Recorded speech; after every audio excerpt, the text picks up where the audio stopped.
Hi, I'm Carrie, and welcome to my studio. This is episode 14, and I'm really excited to share all of my projects with you today. I have 3 finished objects, 1 work in progress, and then I'm going to share about what I will be casting on next.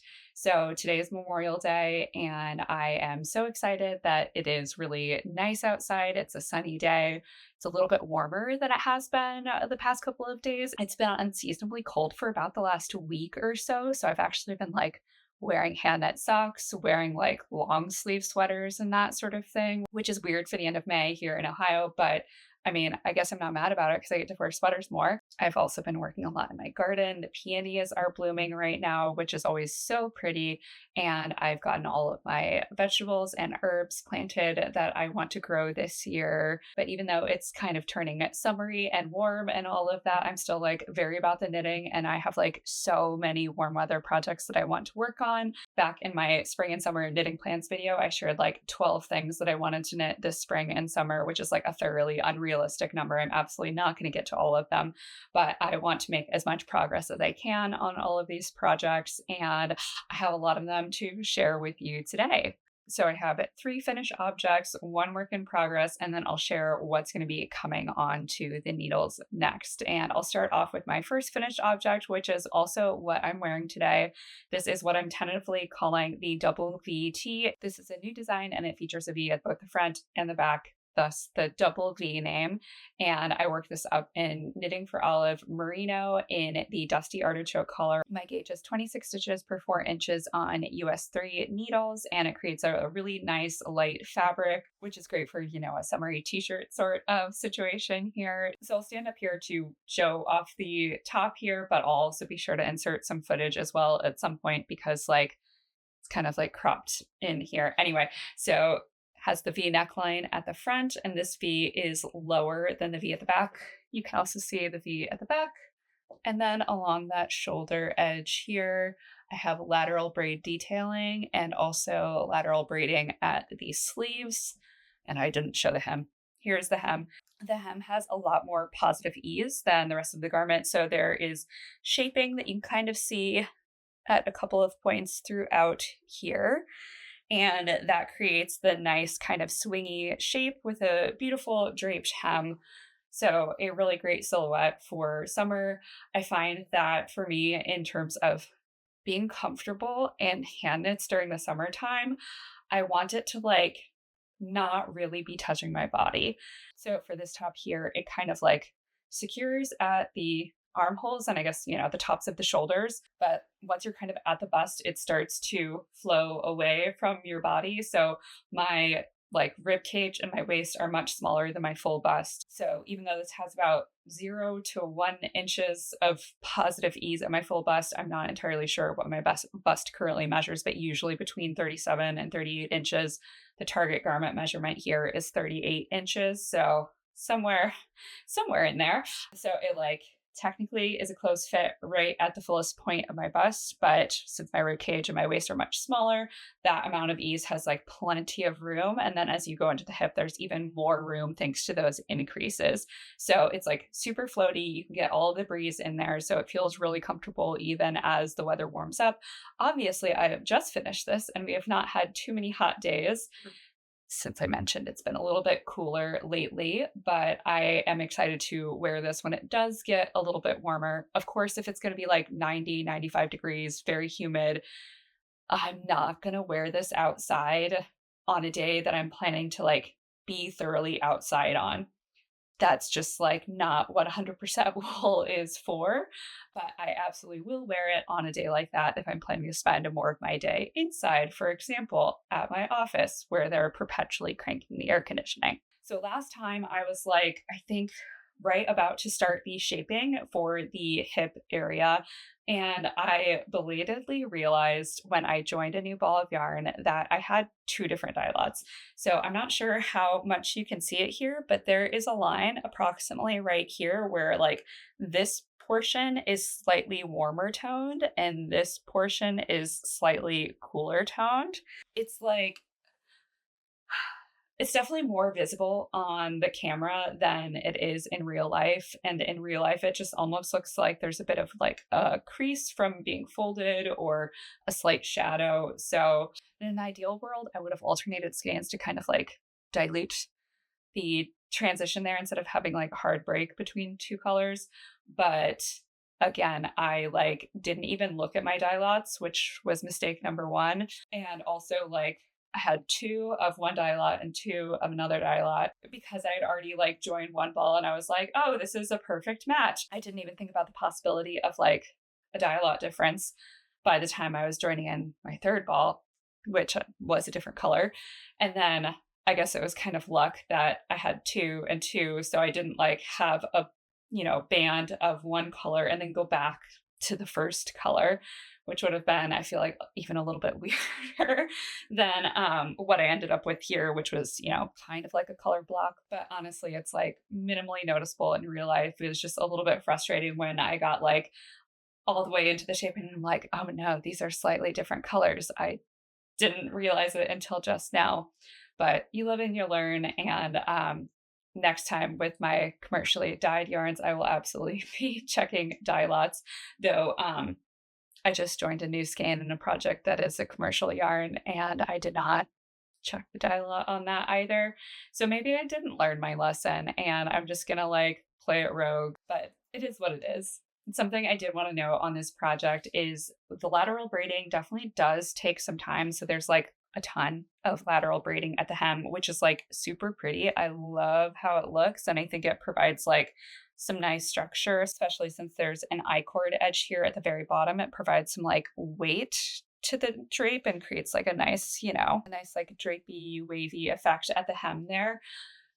It definitely does take a while to do. So my strategy for working on the lateral braid here was to like do 2 lateral braids per day over the course of several days. And once I had gotten my lateral braids done, I could work on something else that like showed progress faster. So I wouldn't get discouraged by the length of time that each lateral braid row took. I mentioned in the prior podcast that like the lateral braid rows, because you kind of have that elongated stitch afterwards, the row height is taller than like standard rows, but like it still takes up more time than like the same amount of vertical space in like standard knitting. So it is a little bit of a labor of love, but I think it is well worth it. Kind of similar to that, like if you're doing like a tubular bind off across a button band. So it's like, a really long space that you're doing that bind off. That you're going to love the end result and it's like worthwhile to take the time. So same kind of concept here, definitely takes time, but the end aesthetic is definitely worth the time that it takes. So I'm not sure how well you can see it on the camera there, but the sleeves are a little bit of a different length. So I had knit this sleeve first, and then this sleeve I knit like right at the end of the project. And this one looks a lot like cleaner and tidier, probably because I had gotten used to working all of the lateral braiding at the hem. I had gotten into a good groove for the lateral braid, whereas here was more towards the start of the project. It was definitely looser.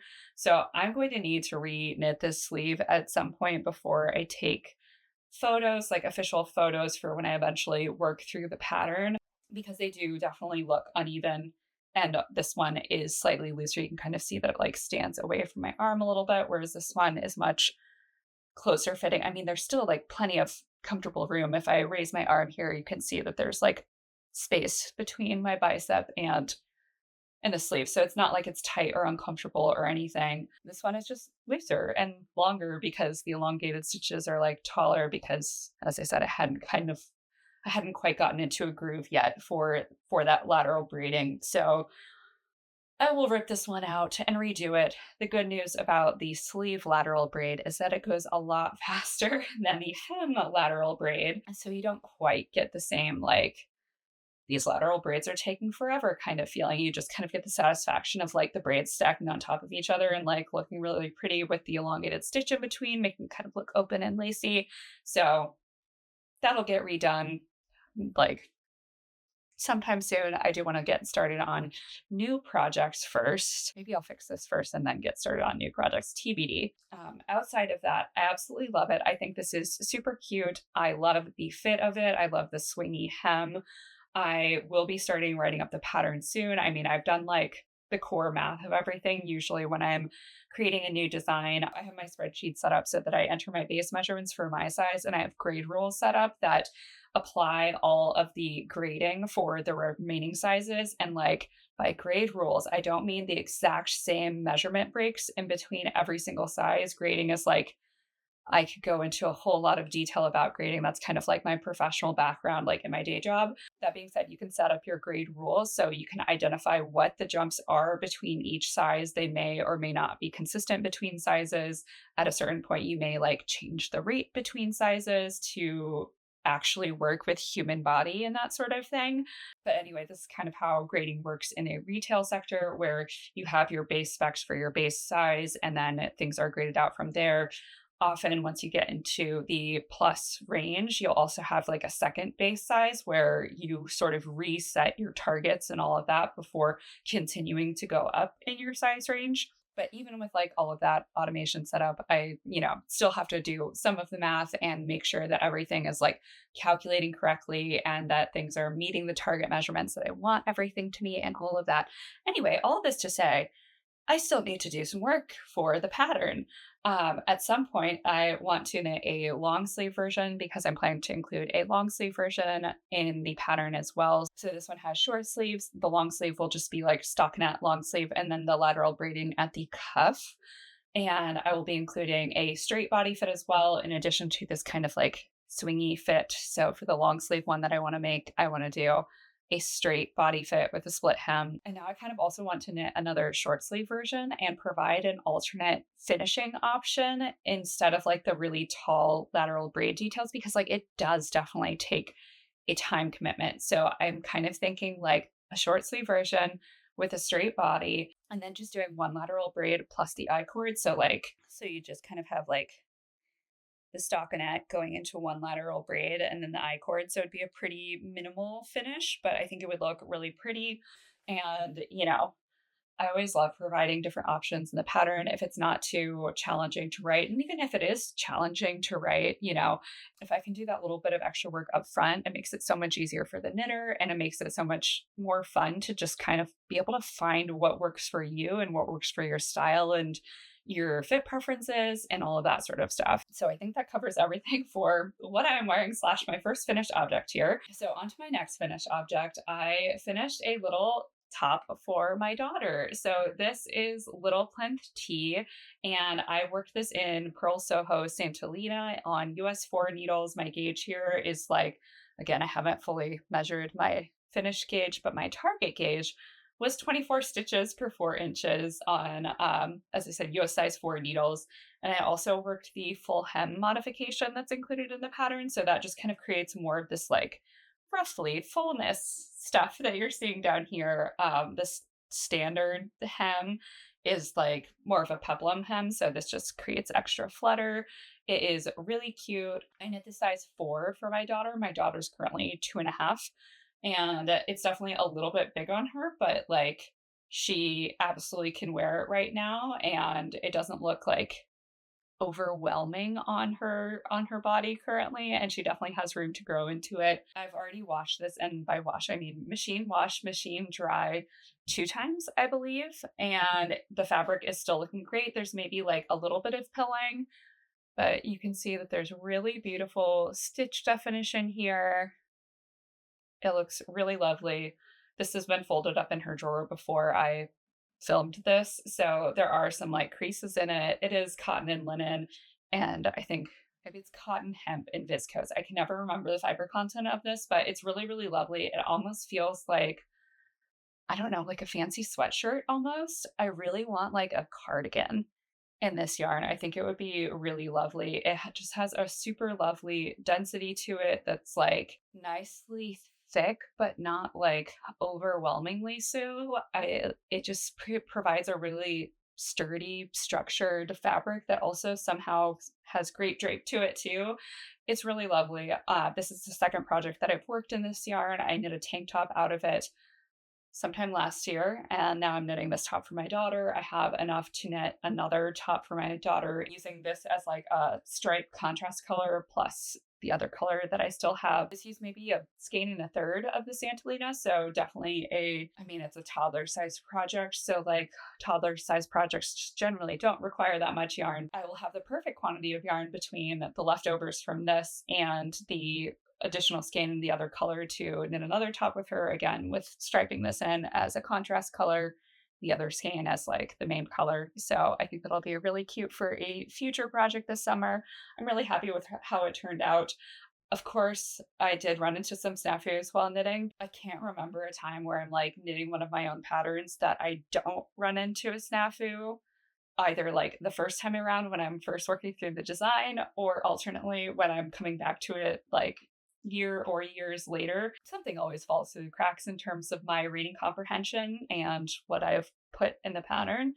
So this time when I was knitting it, I accidentally worked way too many increases at the body here. So you can see that there are some increases here to bring the shoulder out to a wider point. I just like knit twice as many as I needed to. For some reason, I was thinking, oh, I have to repeat row 1 and row 2 X times. That means I need to knit twice the amount of increases that I actually need to knit, because, it was like an increase row followed by a plain straight row where you're not increasing. Somehow my brain told me that I needed to work 2 times the number of increases. I don't know why. I didn't realize it until I got all the way up to the front neck, and I realized that as I was, going to be dividing to work the front neck shaping here, that I had way too many stitches on the needles and things were not lining up with the correct stitch counts. And I'm like, what did I do? And then part of me was also thinking that the garment looked kind of long. And then I was like, okay, let's go back and read and see what's going on here, where I could have gotten so many stitches. I was thinking maybe I just like divided things wrong between the front and the back. No, I just worked way too many increases. So I ripped all the way back or not all the way back. I ripped back to the halfway point through the increases and then, did it right the next time. And wow, it went so much faster this time because I had so many fewer stitches on the needles. Who would have thought? And yeah, so maybe someday I'll be able to actually follow instructions and not run into snags like this. But today was not that day. But the end result here, after I corrected my mistake, is really cute. And my daughter has worn it a couple of times and really likes it. We haven't gotten it like super messy yet, thankfully, I guess. I'm glad that it fits her. It's a fun little summer knit that she will get to wear for the rest of this year and hopefully next year and maybe a little bit the year after. We'll see how she does in terms of growing and all of that. You never know how long you're going to get with a piece of children's clothing and the amount of time that they're actually going to get to wear it. But these projects are so fast and they're really fun. And it's fun seeing your kid wearing something that you knit for them. It's been a fun, at least one of the times that she was wearing this, I wore my matching top. So we got to be matchy mommy daughter. She usually isn't like too into matching me unless it's my shoes. She always wants to like wear the same color of shoes that I'm wearing. But as I knit more things for her, she'll also be able to match clothes if she wants to. She's always very particular about what she wants to wear. My last finished object are the Cider House socks by Summer Lee. And I am so pleased with how these turned out. They're so cute. I haven't knit like a stripy pair of socks before. I mean, I have knit striped socks before, but my prior striped socks were like self-striping yarn. So I haven't like used different yarns to stripe socks before, and it was definitely fun like picking out different colors. Color knitting is definitely like not my forte in terms of like what I traditionally gravitate towards. So I love solid colors, tonals, that sort of thing. So just working anything with like 2 different colors in it is just not what I typically do, and so it's it's fun, like stretching skills that you're not normally using in terms of color pairings and that sort of thing. So I'm so pleased with how these turned out. I'm also really pleased with the fact that I have actually been able to wear these since I finished them, even though I only finished them like, I don't know, a week or so ago. But as I mentioned, the past like week has been unseasonably chilly, where we've been getting into the 40s overnight and like barely up into the low 60s as the high. So I actually got to wear these, which was really fun. I was not expecting to be able to wear these until like the fall when cold weather comes back around. So it was a nice little surprise being able to actually wear these for, the warmth and put together an outfit with them. So that was definitely fun for me. And by an outfit, I mean, I was basically wearing like all black that had these as a fun pop of color. So last time I was worried about running out of yarn, and I 100% ran out of yarn. So you can see on this one, things start to get a little bit more brown looking approximately right here.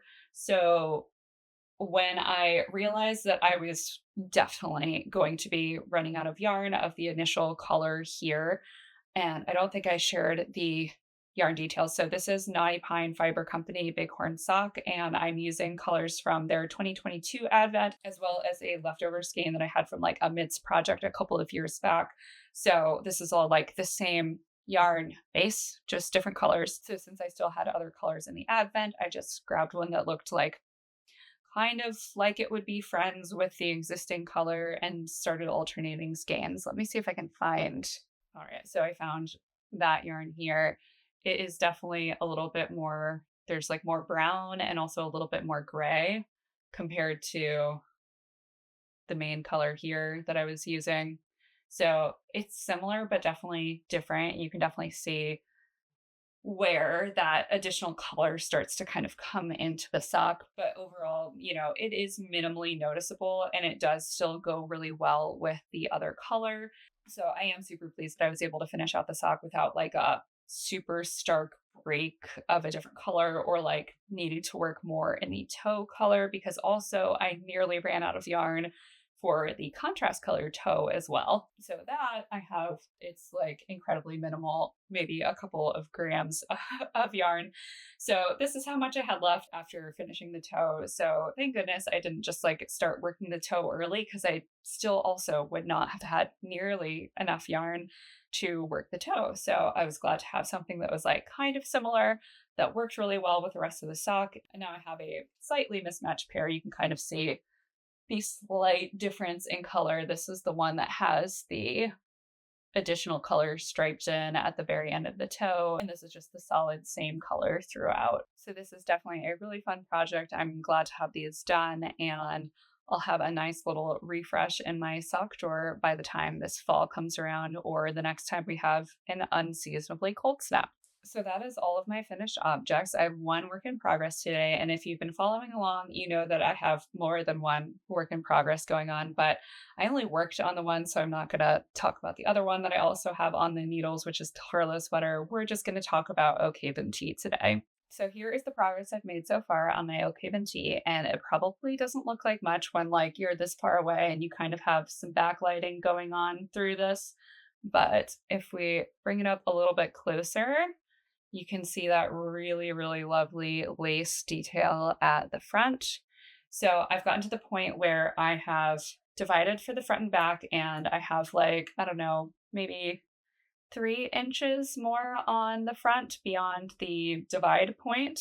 So I'm getting close to where I will bind off stitches for the center front and then work the fronts separately, shaping the neckline. And then after that, I'll just be working the back. And right now the back is just like a little rib column detail situation. So once you get closer to the back neckline, there's like a small little lace triangle at the back neck. I'll be sure to insert a photo of the pattern photos here. So this has been a really fun project to work on. Again, it's revisiting one of my older designs. I released this in maybe 2021 or something like that, so a few years. And I am knitting a long sleeve version. And the yarn that I'm using here is Purl Soho Oleander in the bay leaf color. I'm using US size 3 needles to achieve a gauge of 24 stitches per 4 inches. And This was after I had a failed start of working a quotidian tee, which has a gauge of 26 stitches per 4 inches. I had done a swatch where I achieved that gauge, but then once I actually got started on like working a larger amount of fabric, my gauge was just so much looser. And again, this is kind of expected for a cotton linen blend. So this is a 50% cotton, 50% linen blend. And there's just like not really, you probably won't be able to see this, but we're going to try. So when you like pull on the yarn, there's basically like no give to it, like there is in wool. So working in cotton linen, you're dealing with significantly less elasticity than you have in wool. And that means when you're wrapping that yarn around the needle, there's like no snugging up of the stitch on the needle. It's just kind of there. And that often leads to a looser gauge than you would achieve with the same needle and like yarn weight for a wool yarn or other yarn with more elasticity than you have in the cotton linen here. So with the gauge difference, I just kind of had to pivot which pattern I was going to do. And so far, I'm really pleased with the results. I definitely think that even though I'm like meeting gauge, or at least I'm pretty sure I'm meeting gauge, again, this is a theme of today's episode. I haven't measured any of the gauges of my finished objects or this in progress. That being said, like, this is looking to be approximately the right size. And as like a drop shoulder tee, I think that even if this is a little bit off gauge, I'll still like the fit of it and all of that versus the quotidian tee, which is a set in sleeve tee that, you know, it's supposed to be not like super fitted, but it's supposed to kind of like look tailored and that sort of thing, as like a set in sleeve shirt tends to do. That being said, even if I do exactly meet gauge and achieve a garment measurement of 40 inches, which is the target that I'm making here, so that would have approximately 3 inches of positive ease on me, I am expecting the finished fit to feel looser than my wool version. So same kind of thing, going back to that fiber elasticity. And that also kind of means that once they stretch, they stay stretched. So like if you kind of have just like the weight of the garment pulling on itself, the stitches are just kind of going to like drop and hang on each other versus with a more elastic yarn, even when you have gravity, you know, kind of acting on the fabric, you have the fiber properties counteracting that gravity. So you're kind of having the elasticity of the wool, you know, bounce back against gravity, pulling it down. So you don't have that with a linen. So I'm expecting this to have significantly more drape because, you know, again, things are kind of pulling down, but it also might fit like a looser feel, even width-wise, because the stitches, again, like aren't getting pulled back together into their shape. They can kind of just float around a little bit in their stitch structure. So it might feel looser, a little bit more easy compared to my wool versions that I've knit of this previously. So getting into some issues that I experienced while knitting this. Again, this is completely user error.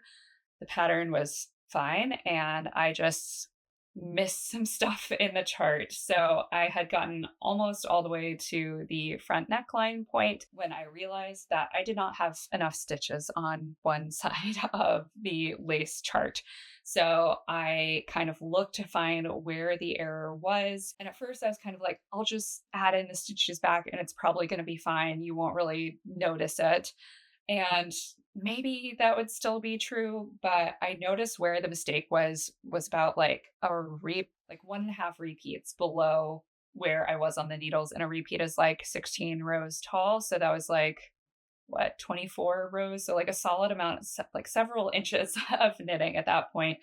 And because I had basically just like missed some of the yarn overs essentially on one side, I had 2 fewer stitches and there was just like a straight line instead of like the smooth V. So one side was like smooth looking nice on, you know, the first half of the chart. And then the other side was like going in the smooth V, but then like went straight and then continued going in the V where I had, you know, started adding back in yarn overs on like the next repeat that I was working.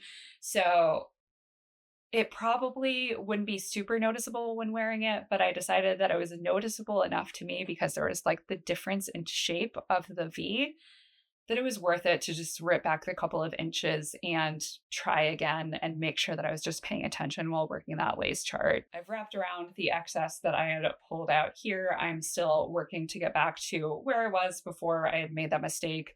So I know that I'll be glad in the end where I ripped back to correct the mistake. It's just kind of annoying when, like, even in a pattern that you've knit before, like I've knit this lace chart 3 other times before. So I knit a short sleeve version and a long sleeve version. And the first time that I actually knit this lace was when I knit like a wedding topper for my wedding dress. And I had this lace on the back. So I've knit this lace 3 times, but here I am like several years removed at this point from the last time that I worked it. And it's just much less familiar at this point. And so I'm much more prone to making mistakes. I also found the lace chart like less intuitive than the last time that I worked it. Not that it's not intuitive. It's like once you're past like the initial setup, which granted is kind of a long spot, and you're working in like the lace shaping repeats, like it definitely becomes much more intuitive at that point.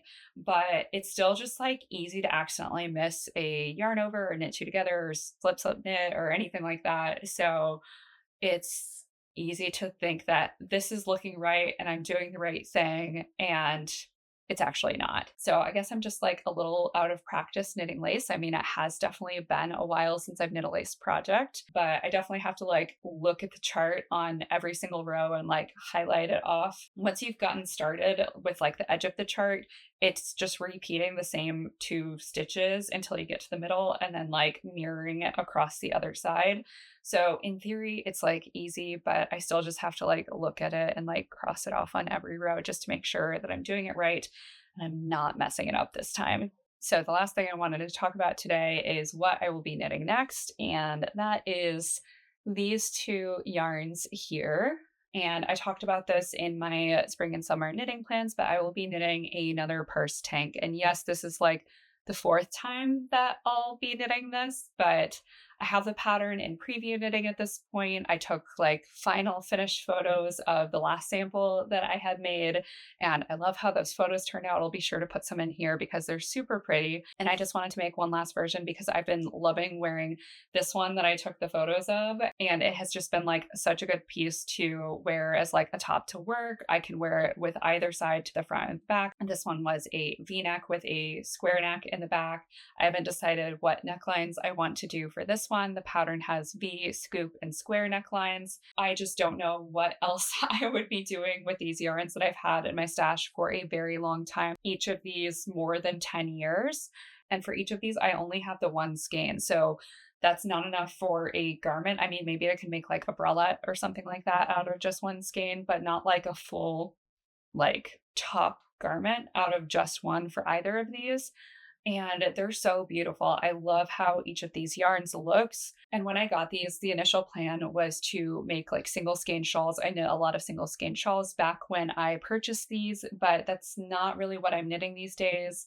And also not what I'm wearing these days. I have a couple of shawls that I definitely wear a lot in the like cooler months and all of that, but I've definitely kind of gotten away from having shawls as like a regular part of my wardrobe. All of this to say, not something that I'm wearing a ton of, so I wanted to be able to use these yarns that are gorgeous in something that I would wear a lot. And I've been wearing this tank top a lot, so I want to make another one. So in addition to still needing to decide what necklines I'm going to work for this, I also need to decide what body fit I want to do. So my other samples that I've made, I've worked the straight body on all of them, and I've included modifications in the pattern for fitted body, like 2 fitted waist options, so like a very slightly fitted waist and a more fitted waist, and then also A-line options for like a very gentle A-line, a moderate A-line, and a slightly more dramatic A-line. So I have like all of these fit options that I theoretically could pursue for this, and I just haven't decided.